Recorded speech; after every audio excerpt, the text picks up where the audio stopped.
లేకపోతే ఎత్తైన ప్రదేశంలోనికి ఎక్కడికైనా వెళ్ళి ఎక్కి కూర్చోవాలా అని చెప్పి చూసుకోవాలి. కానీ జక్కయ్య ఏం చేశాడనంటే అందరికంటే ఎత్తుగా కనపడాలి, యేసు ప్రభు వారిని డైరెక్ట్ 1080p నేను చూడాలి, అంత క్లారిటీగా యేసు ప్రభువుని చూడాలని చెప్పి చెట్టు ఎక్కేశాడు. ఏ చెట్టు? మేడి చెట్టు ఎక్కాడు. ఎక్కి ప్రభువుని చూడాలని, యేసుక్రీస్తు ప్రభువుని చూడాలని.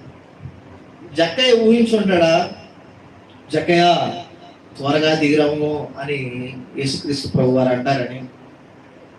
ఈరోజు మనం ఎంత సంతోషంగా ఆయన సమాధానాన్ని మనం కలిగి ఉన్నాము అని అంటే ఆయన మనతో పాటు ఉన్నాడు. హల్లెలూయా.